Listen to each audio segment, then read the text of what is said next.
Là, on arrive pas loin d'une plantation de maïs OGM, le tout financé par le fils de Howard Buffett, le magnat de Wall Street, par Bill Gates, le milliardaire, et par Monsanto, le géant fabricant de pesticides et d'OGM.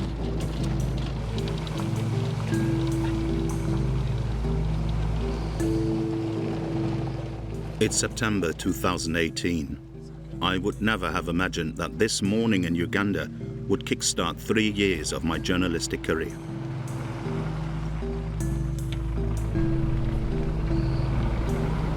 I think I see crops over there. I think it's maize, but not so sure. Ah voilà, ici là. Alors, c'est marqué zone de test pour plantes génétiquement modifiées.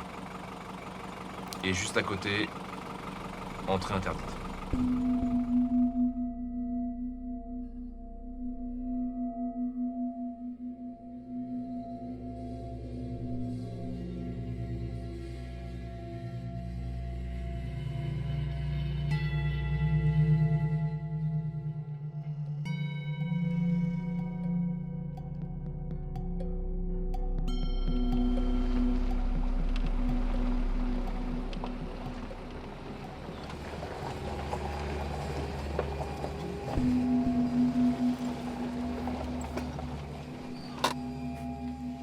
Hello, how are you? Good morning.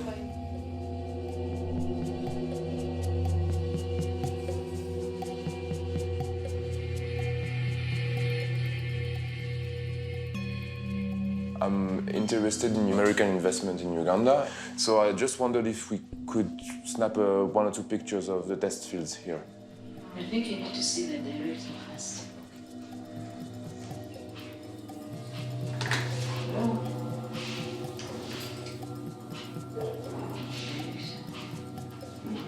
No, I've just been talking to the director. Yeah.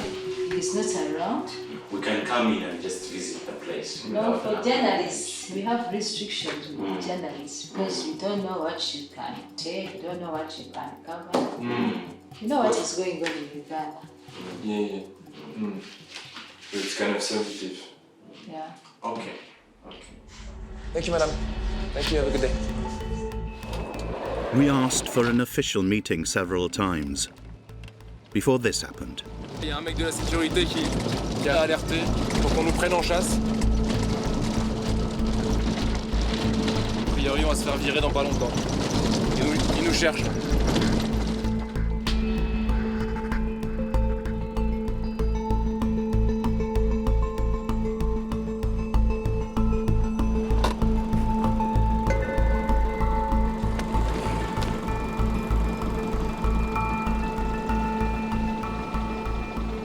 We are nervous.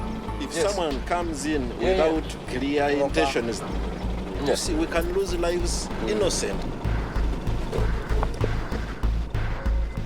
Death threats for trying to film a GMO cornfield. Why is there so much hostility on the ground when a completely different tone is used on social networks? For example here, with the official communication of Buffett's son, one of the wealthy that financed the GMO cornfields in Uganda. Good morning. Good morning. How are you? I remember when I sat down last year and I was trying to explain how this project was going to work. You know, the only way you can say is we're going to bring you rain. And they look at you like, well, how are you going to do that? I see you. Buffett promises to bring the rain. A miracle possible with new technologies and if the ancestral traditions of African agriculture are ignored. An American benefactor businessman lecturing African farmers. The scene is reminiscent of the old days of colonialism. So the next few years, we hope that you can learn how to improve some of your planting. If Buffett has the right to film himself on the field that he finances, why not us? Because in this genetically modified universe, words and communication are controlled, and social networks are the ideal ground for lobbying. Imagine what it's like to live in extreme poverty. You have to think about the basics like your next meal all the time. On Instagram, corn is presented as enriching the lives of Africans fighting famine. It's not GMO and is said to be resistant and anti-drought. In barely 10 years, the social networking site Instagram has become the new trendsetter, where even billionaires are accessible, relatable, sincere and transparent. But how transparent are they really? We decided to venture into this world of billionaires who dream of a genetically modified Africa, and we discovered that part of that dream is already a reality. If you have enough money, you get to determine what the right path is for a set of countries as diverse as there are in Africa. Our foundation is proud to be a part of that with our $700 million commitment. On met en avant des buts prétendument philanthropiques, humanitaires, mais au fil du compte, on se rend compte que c'est autre chose qu'on essaie de promouvoir. Il y a un financement dans une recherche hasardeuse. Il y a un financement dans un saut vers l'inconnu. C'est quand même la géopolitique agricole. Ça pourrait être très simple, quoi.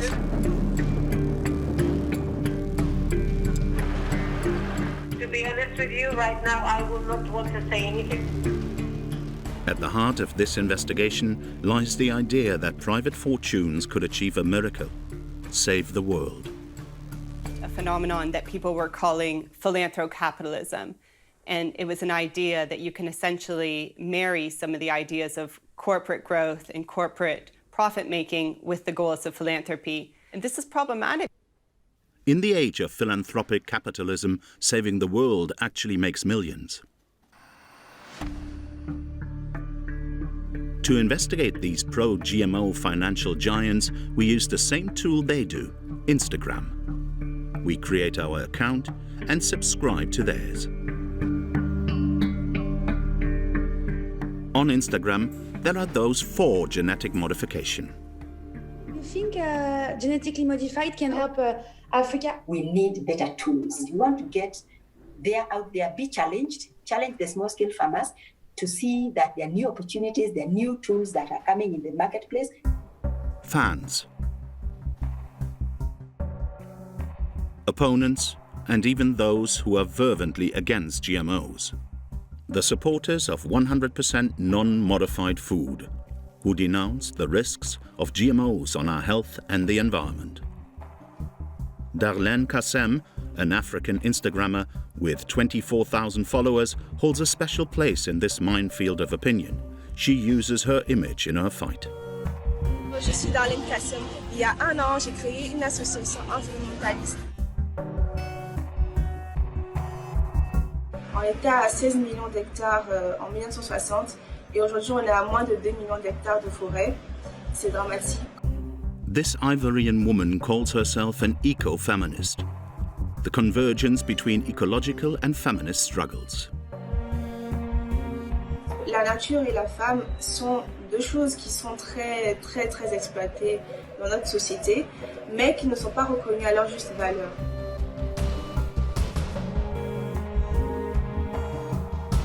As an influential force on social networks, we asked for her collaboration in our investigation.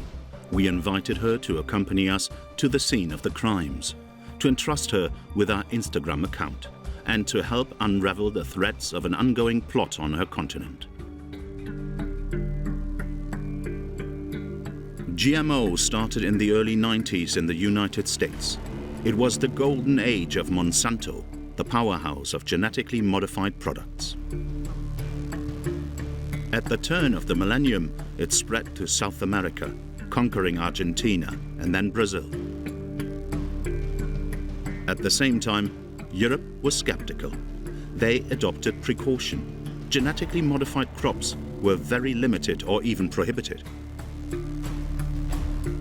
So for our philanthrocapitalists who bet everything on genetically modified crops, the African continent became an El Dorado.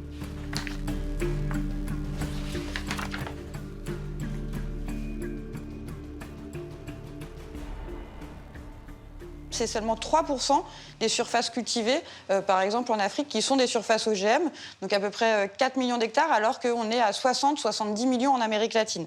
Donc on voit bien que là, il y a vraiment un potentiel, c'est un nouvel horizon, un nouveau front. It all began in 1997 when only one African country out of the 54 accepted GMOs, South Africa. In just 20 years, almost all of its soybeans, corn and cotton were genetically modified. Since then, the market has boomed. As if it were a revelation comparable to the arrival of running water or the internet, GMO technology is being exported throughout Africa. Tanzania, Kenya, Uganda, Sudan, Egypt, Nigeria, Burkina Faso, Ivory Coast.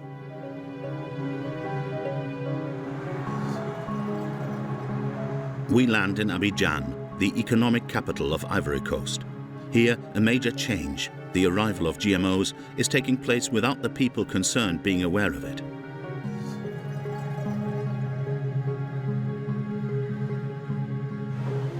We meet the activist Darlene Kassem.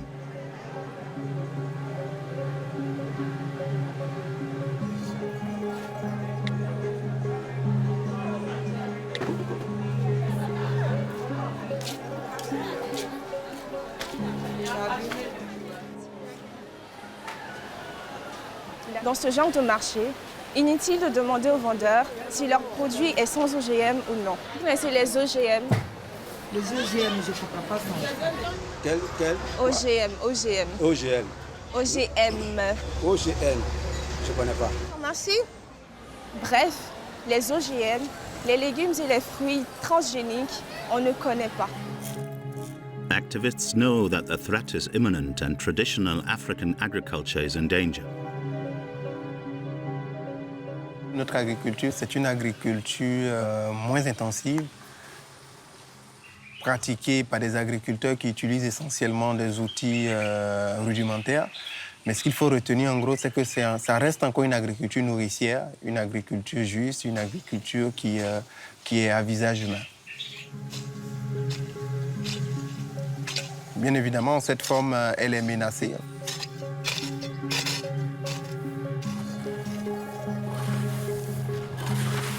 L'Afrique de l'Ouest fait partie des parties qui ne sont pas encore suffisamment exploitées. Donc, c'est des opportunités, c'est un espace commercial à occuper. Before 2016, Ivory Coast was one of the anti-GMO countries. Until a group of multinationals proposed a deal to the Ivorian government. They promised to finance investments in agriculture, especially rice production, to counter famine. And in exchange, they demanded and obtained the vote of a law that would authorize research and marketing of GMOs for the first time in the country. On était tous surpris en tant qu'agriculteurs d'apprendre que la Côte d'Ivoire venait de s'ouvrir aux OGM. C'était une grosse surprise pour nous. Ce n'est pas une loi qui a été vulgarisée. Donc on ne connaît pas le contenu de tout ce qui a été autorisé. C'est clair que la loi vient autoriser ces multinationales à exercer librement leurs activités. C'est vraiment une récompense aux multinationales. C'est quand même la géopolitique agricole. In agricultural geopolitics, GMOs and their promoters often use an irrefutable argument that thanks to them, drought and malnutrition are no more.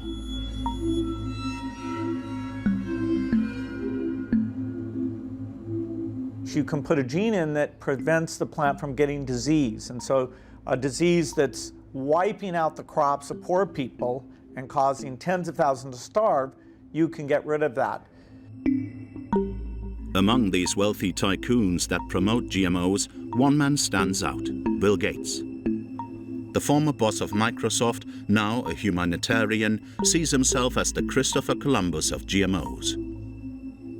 His flagship, the Bill and Melinda Gates Foundation, the richest NGO in the world with $50 billion in assets. Bill Gates has 6 million followers on Instagram. Every day, videos and photos are posted for fans. Sometimes of him with his rich and famous friends. In 20 years, and even more so since the COVID-19 crisis, he has become unmissable in the spheres of vaccination, health, and agriculture. So much so that he's able to promote his own solutions to the problem of third world countries. With millions of dollars, Bill Gates has decided that the cure for famine in Africa is GMOs. The Europeans have decided they don't want to use it, most of them, which is fine. They're not facing malnutrition and starvation. If they want to pay a premium for food of a kind, it's not a huge deal. The Africans, I think, will choose to let their people have enough to eat. Bill Gates is all-powerful. On the internet, Bill's life is told by Bill himself. Exceptions are rare.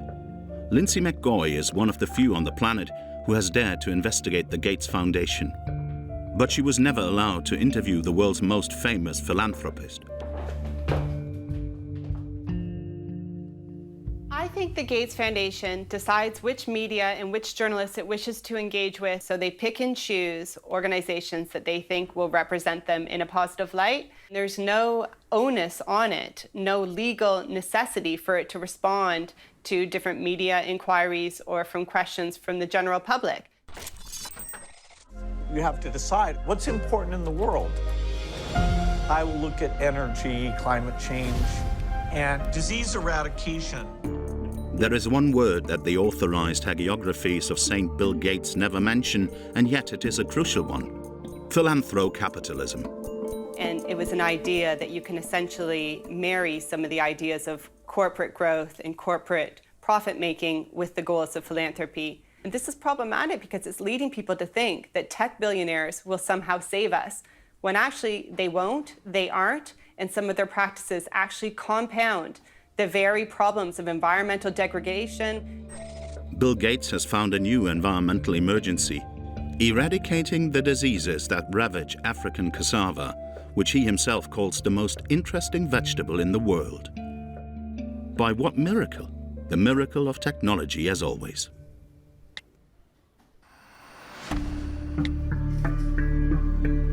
Ici, c'est l'hôpital des plantes. C'est des laboratoires hyper surveillés et sécurisés. Je pense qu'on n'a pas vraiment accès pour savoir vraiment ce qui s'y trame. Do you have any guidelines that would forbid any GM programs to be funded? Ce qui m'étonne, c'est que ce soit un projet dans lequel l'Union européenne soit impliquée.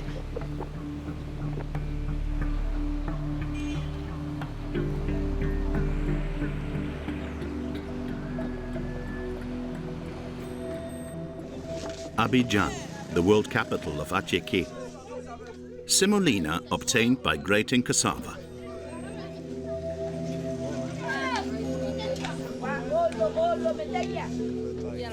It can be found on every plate.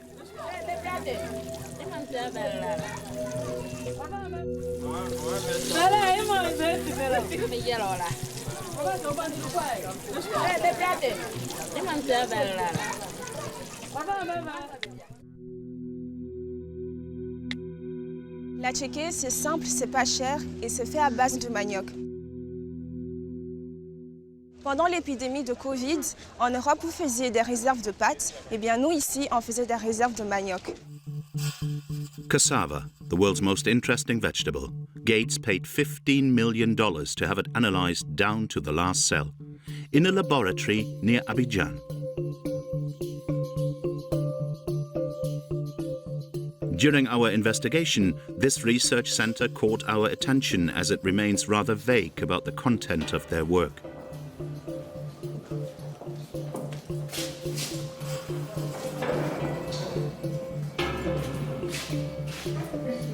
Bonjour tout le monde. Faites l'extraction de quoi? ADN, feuille de manioc. C'est quel échantillon ça? L'échantillon de la zone. Ici c'est le laboratoire de virologie de WAVE, West African Virus Epidemiology. Ce laboratoire a été ouvert en 2015 avec des fonds de la Fondation Bill et Melinda Gates.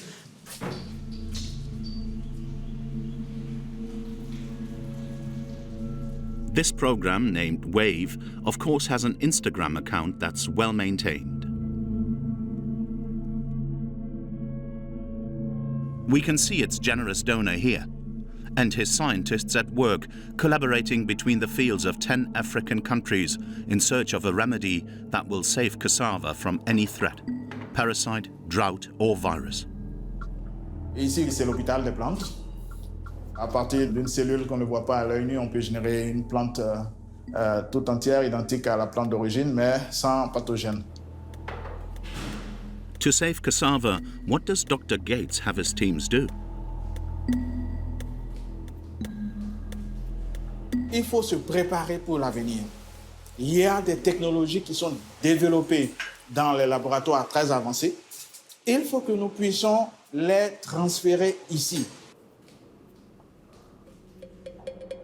Professor Peter knows the world of genetically modified plants very well. His CV is impressive. He studied in Donald Danforth Plant Science Center, an American research center. The Danforth Center is based in St. Louis, Missouri, precisely in front of the historical headquarters of Monsanto, which has now merged with the laboratory.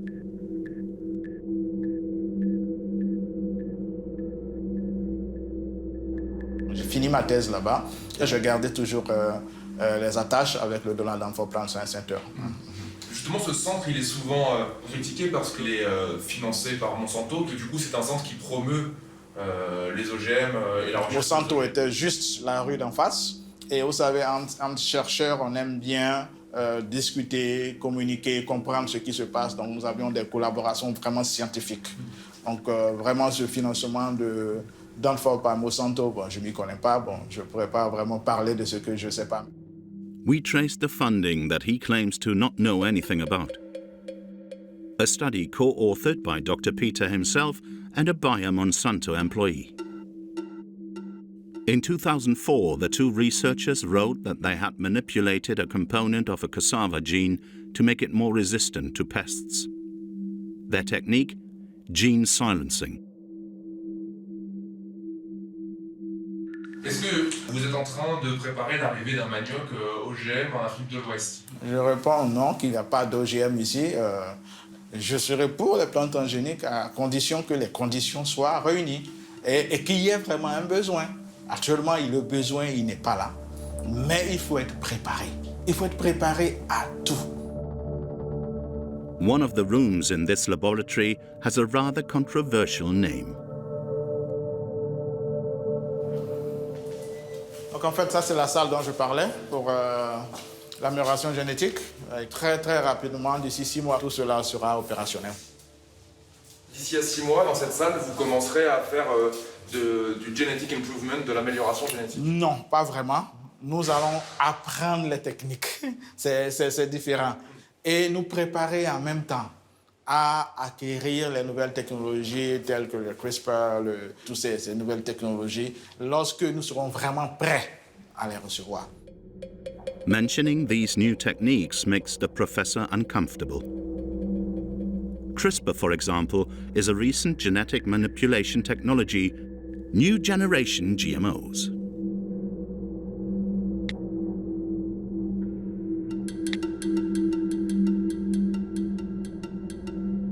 Aujourd'hui, il y a 2 techniques d'édition génétique.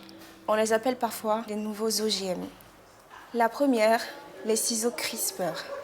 Les ciseaux CRISPR découpent la partie du génome qui ne fonctionne pas bien.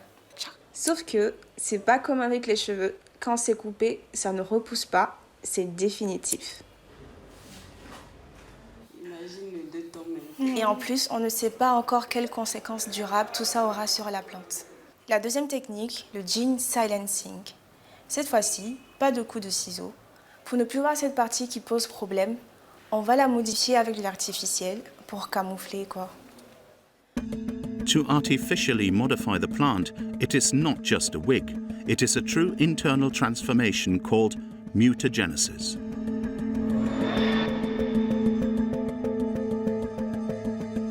Les OGM classiques, on parle de transgénèse parce qu'il s'agit de prendre un gène étranger pour le mettre dans un gène d'un organisme autre, ça peut être une plante ou un animal, pour que cet animal ou bien cette plante-là exprime des caractéristiques qu'il n'avait pas à l'état initial.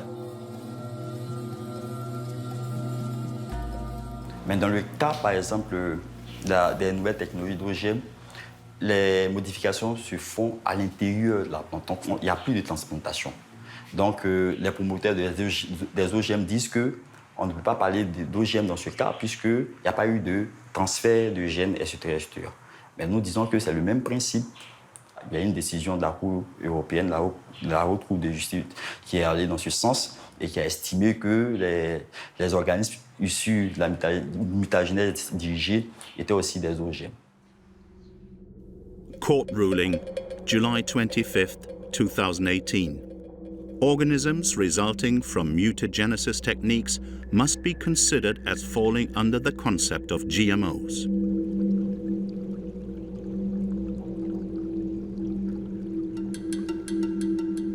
Environmental pollution, unwanted mutations, accumulation of carcinogenic molecules, endocrine disruptors in plants intended for human and animal food.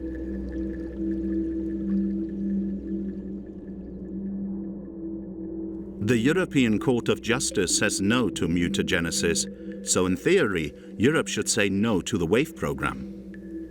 Except that we discovered a surprise. Professor Peter and his team are also funded by the European Union. Il y a un moment, pendant la visite du centre de recherche, où le professeur Pita nous montre une salle. Et je crois qu'il nous parle d'un financement de l'Union européenne. Toutes les paillasses, tout est fait, les équipements ont été commandés. Nous avons eu un partenariat avec l'Union européenne. Donc ce sont ces fonds-là qui vont nous permettre d'équiper ce laboratoire. Alors, du coup, si on cherche dans leur projet, WAVE, financement et cofinancement, 5 millions de l'Union européenne sur 5 ans. Ah, 5 millions d'euros. Europe is co-financing a laboratory that plans to carry out research that the European Court of Justice considers dangerous. For weeks, we tried to get an interview with Jutta Urpilainen, the commissioner in charge of the case. Her office never granted us an interview. Hello. Did you have any news of Jutta Urpilainen? If maybe she have a spot to so that we can interview her? I haven't heard back from the CAB. Okay. So I will need to come back to you on that one later. What we discovered is that in Ivory Coast, when we went to film, they are planning to use new technique like CRISPR, like gene editing, like all the stuff. And they on the record, they actually said that they were developing those techniques thanks to the European Union support. So that's why we're calling, actually. Okay. To be honest with you, right now I will not want to say anything just because I'm not an expert on this project. Mm-hmm. I think first of all we're going to try and find out on our end this, and then we will for sure get back to you with a proper reply from our side. Yeah, but do you have any guidelines that would forbid any GM programs to be funded? We are going to need to check this. I am not sure if there's specific guidelines on absolutely every single thing. I don't know. We will need to check. I cannot. I've just heard this now, and yes, of course. We'll need to check everything. Even the NGOs that are scrutinizing every penny of funding from the European Commission don't know that the WAVE program also wants to modify the genes of cassava. Ce qui m'étonne, c'est que ce soit un projet dans lequel l'Union européenne soit impliquée. Nous, des échanges qu'on a pu avoir avec des membres de la Commission, l'Union européenne ne souhaite pas financer le développement des OGM en Afrique. Et en tout cas, nous, on a une loi de 2014, qui est la loi pour le développement et la solidarité internationale, dans laquelle la France s'engage à ne pas financer recherche, production et commercialisation d'OGM en Afrique. Donc ça reste très, très interpellant. The Commission finally answered our email, stating that there is no laboratory work on GMOs in Ivory Coast and that the equipment, bought thanks to the European financing, are insufficient to proceed to this advanced research on GMOs. Europe hides behind its so-called insufficient funding of 5 million euros. How about the other $15 million offered by Bill Gates to the WAVE program? This large amount of money allows GMO research to advance in Africa. So, for example, in September 2020, a large coalition of different faith leaders across Africa wrote an open letter to the Gates Foundation asking them to rethink their very GMO-intensive investment. They were asking the Gates Foundation to consider, again, instead, promoting something which is called agroecology, which is seen as more sustainable and more in tune with the needs of local communities. And essentially, the Gates Foundation simply ignored them, simply ignored these faith leaders. Bill Gates ignores the coalition of African leaders, along with Lindsay McCoy's demands and also ours. The Gates Foundation's choices are imposed on Africans without any counterforce powerful enough to question them. This is the heart of philanthrocapitalism, the investments of a billionaire perfectly aligned with the interests of agribusiness. Ideologically, Mr. Gates is a firm advocate of capitalism, in essence. And the question we're facing now is whether capitalism is in conflict with the governmental need to protect different populations. The key to the Gates system is in its financial structure, how its $50 billion in assets are used. That money is then invested in the stock market, in essence, in many different companies, and it's done so through essentially what the Gates see as something like a blind trust.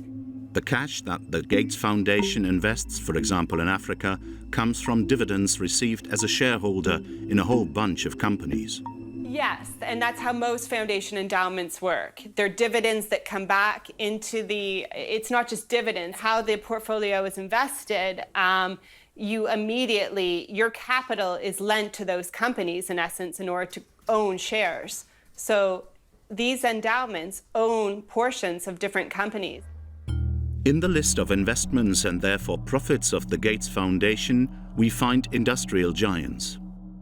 Amazon, Apple, Coca-Cola, and again BASF, the German chemical giant in the forefront of GMO seed sales.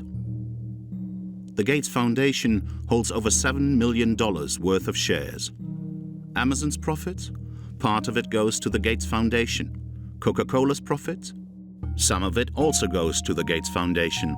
Money generated by BASF GMO seed sales? Again, into the Gates Foundation pockets. With Gates, Wall Street wins every time. His decisions on genetic modification become the destiny of an entire continent. This is true for agriculture, but also, more surprisingly, for malaria. Please join me in welcoming Bill Gates to the stage. Aujourd'hui, le gouvernement a sérieusement des difficultés pour dire non par rapport à ce que Bill Gates veut faire ici. Just to have a better viability, be stronger, maybe have a quicker development time. Ça renforce les doutes qui s'installent maintenant à nous. In Africa, the former Microsoft boss has found another area in which to promote his plans for GMO. As Gates takes it upon himself to stop viruses and more specifically, mosquitoes. A disease that kills a child every other minute of every day.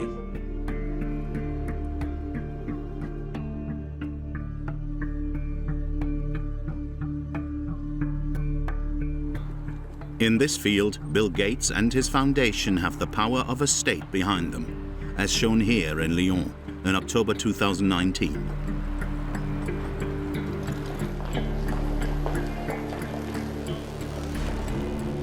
All the heads of state across the globe come to announce their pledges to fight malaria. And the big star of the charity gala has a front row seat. And there's an old joke in English, where does an 800-pound gorilla sit? And the answer is anywhere it wants. And Bill is the 800-pound gorilla who the G20 is going to invite into its meetings and give it a seat at the table like he's a country.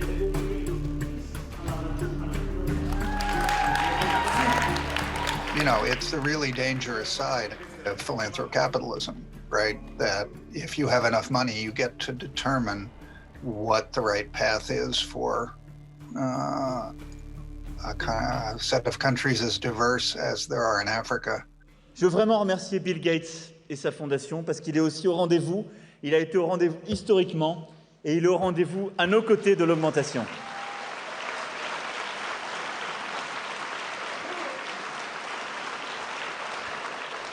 Donc, et je conclurai là-dessus, je ne laisserai personne sortir de cette pièce ni quitter Lyon tant que les 14 milliards de dollars ne seront pas obtenus.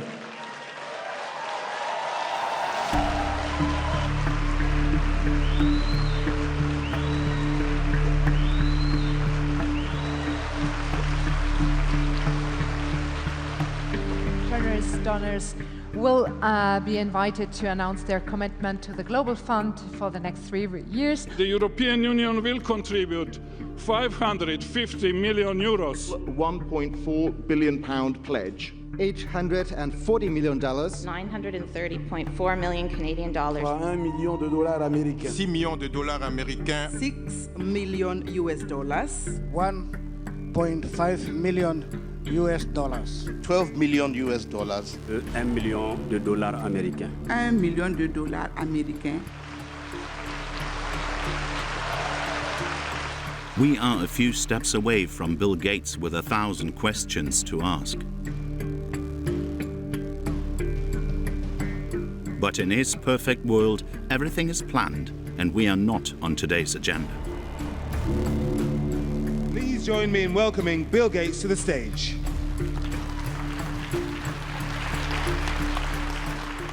Who else but Bill Gates can surpass Europe in pledges?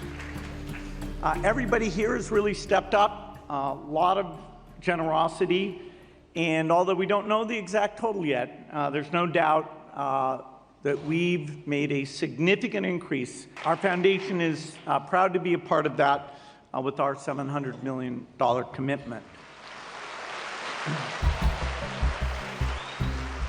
Who else but Bill Gates can receive a standing ovation from African heads of state?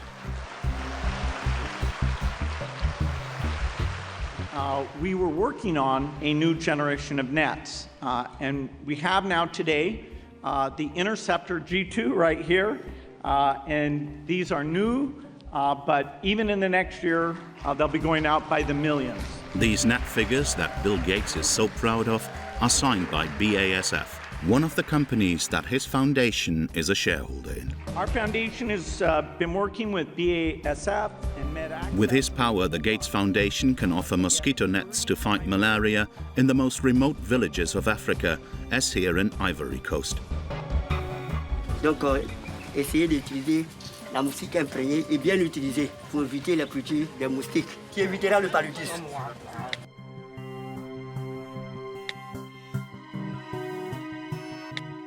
Le paludisme, je connais très bien puisque moi-même je l'ai tous les 3 mois. Ici, dans ce village isolé, toute la prévention et la lutte contre la maladie sont faites grâce à des fonds du créateur de Microsoft. Mais il faut aussi dire que discrètement, Bill Gates finance des projets très étranges pour lutter contre les moustiques. This very strange project is funded with $173 million. If successful, its objective would revolutionize science, to create mosquitoes that don't transmit malaria through the miracle of genetic modification, of course, codename Target Malaria. En tant qu'alliance globale de chercheurs à but non lucratif, Target Malaria veut aider à sauver des millions de vies de cette menace. Nous nous sommes demandé si nous pouvions faire quelque chose de différent. Nos chercheurs introduisent des gènes dans les œufs de moustiques qui vont affecter la capacité de reproduction. You won't find this video on Bill Gates' Instagram. He doesn't publicly admit to experimentation. However, in real life, it did happen, right here in West Africa.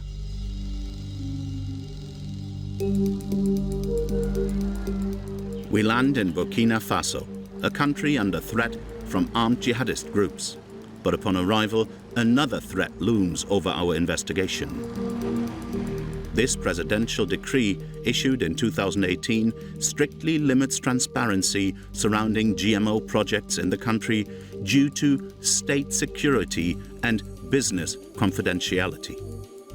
We leave again for Bobo Dioulasso, the country's second largest city, where on July the 1st, 2019, the government authorized Target Malaria to release its genetically modified mosquitoes. At first on the entire African continent, but Target Malaria didn't film the operation. Government decree or not, we asked the mayor. Bonjour. Bonjour. Ça va bien? On salue comme ça. Nous avons été approchés par le projet Target Malaria. Le projet, tel que nous l'avons compris, consiste à modifier génétiquement les moustiques pour pouvoir rendre stériles les moustiques femelles qui transmettent le paludisme. Seulement, quand on parle de modification génétique, n'étant pas scientifique, je ne peux pas savoir à terme est-ce que ces moustiques-là, transformés génétiquement, ne vont pas créer d'autres problèmes. Est-ce que vous savez qu'il y a eu une opération similaire au Brésil? Non, je n'ai pas trop bien suivi cet épisode. The mayor didn't follow what happened in Brazil. However, we did. In September 2019, the leading scientific journal Nature published a report by an independent researcher, Jeffrey Powell. His findings are rather worrying. I have a project going on in Brazil with people in Rio de Janeiro. And I heard about this program going on in Jacobina where they're doing these releases of Oxitec. So I think, okay, if they're not doing it, maybe we should check to see if it's happening. What happened is that you and your team, you physically captured genetically modified mosquitoes to see what happened with them, right? Right. We wanted to check, do any of the genes that were in the release strain now incorporated into the natural population or the target population? Okay. And that's what we found. The genetic modification failed twice. First, it didn't exterminate the targeted mosquitoes, but moreover, these modified mosquitoes reproduced with wild mosquitoes and transmitted the modified gene to them.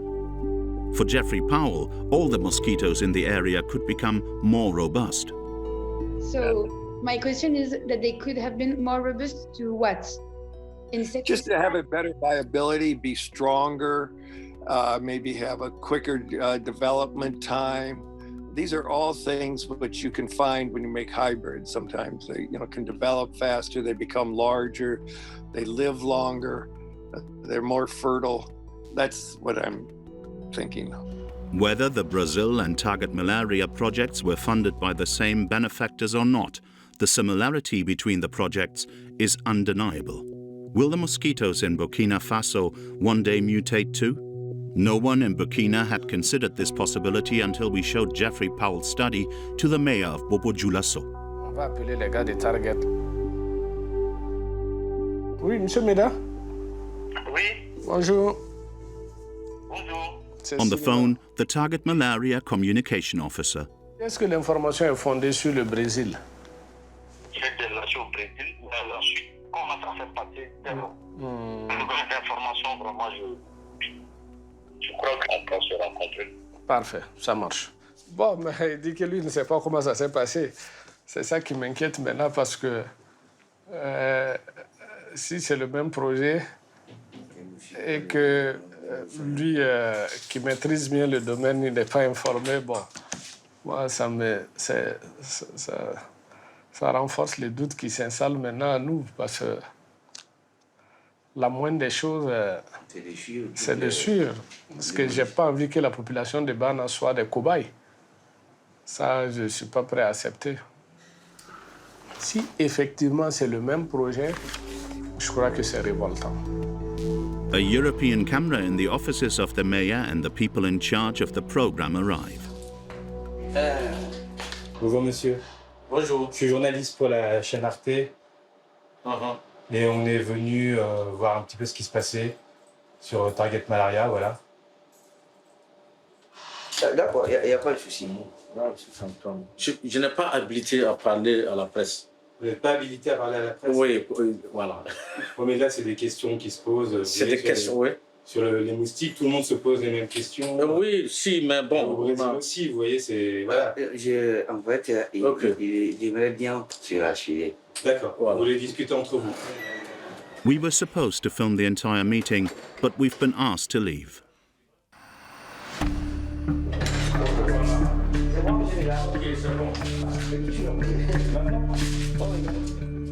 Ça pourrait être très simple, quoi. C'est pas une question, c'est pas du secret d'État, quoi. Nous, on aime communiquer sur le projet. On aime. Même au niveau international, on a des choses qui communiquent sur le projet. C'est compliqué quand même, hein. Très bonne journée. Merci.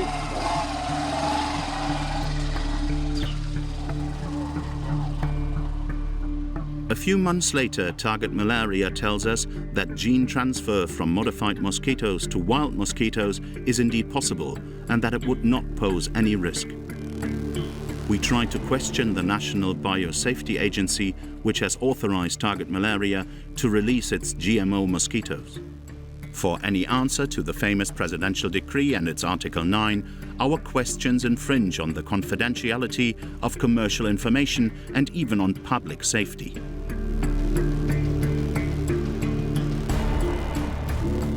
Burkinabe activists denounce a culture of secrecy directly inspired by the methods of the Gates Foundation, which finances the operation. Ici, c'est l'université Joseph Kizerbo de Ouagadougou, Burkina Faso. Et là, c'est l'Institut quand même de développement des sciences et populations. Un remerciement à la Fondation Bill et Melinda Gates qui a soutenu le développement de l'Institut supérieur des sciences de la population. Voici la pancarte. C'est une fondation qui met beaucoup de milliards dans beaucoup de secteurs au niveau de mon pays. Je pense que le gouvernement est compromis à travers tous ces financements-là. Et aujourd'hui, le gouvernement a sérieusement des difficultés pour dire non par rapport à ce que Bill Gates veut faire ici. From a corporate perspective, from a political economy perspective, the Gates Foundation is once again trying to help Western producers. And people find that problematic when you claim that your goal is improving global equity. This is why a lot of people have concerns with GMO in regions like Africa. Will Bill Gates, who is not used to answering questions that bother him, answer those from an African activist?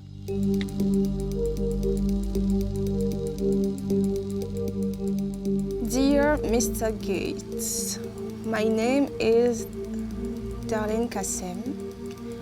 I am a young climate activist from Ivory Coast. I think your foundation should not drive our continent exclusively on the GM path. Sincerely yours.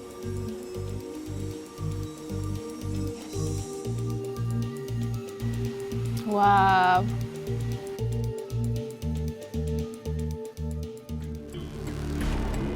Hello, Darlene. Thank you for your inquiry. The Bill and Melinda Gates Foundation invests in innovative tools that have the potential to improve the lives of those in greatest need. We work to support safe, ethical, and transparent research that includes gene editing and other potentially transformative techniques. Thanks again. Media Relations Team, Bill and Melinda Gates Foundation.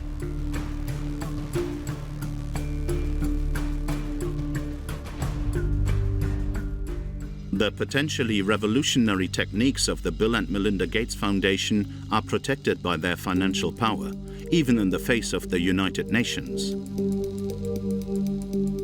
Bill Gates has influence over the UN, as seen here in hundreds of internal emails from the Gates Foundation and the Target Malaria program put online by an American whistleblower.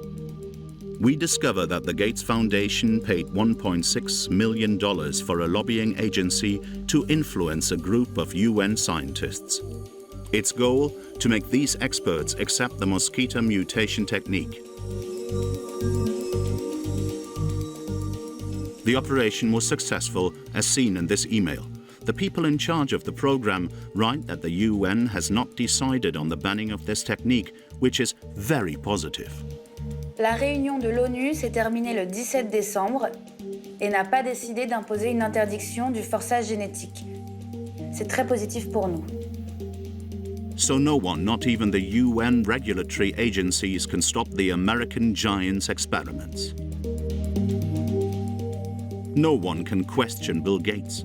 What if the modified mosquitoes mutate? What if the transgenic cassava could no longer withstand rain, wind, or sun? What would happen to the African continent?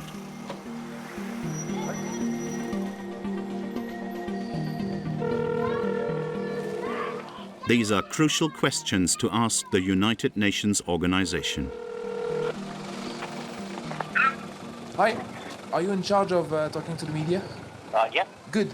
What I actually learned is that the Bill and Melinda Gates Foundation actually funded this lobbying firm to recruit some panel members. I was just wondering if this decision was influenced or not by this kind of recruitment of scientists. Well, I mean that's fine if you found that research. I can't comment on that. Okay. You know, I don't belong to those foundations. Okay. So I can't comment on that. I'm afraid I just can't. It's not my competence. Yes, of course.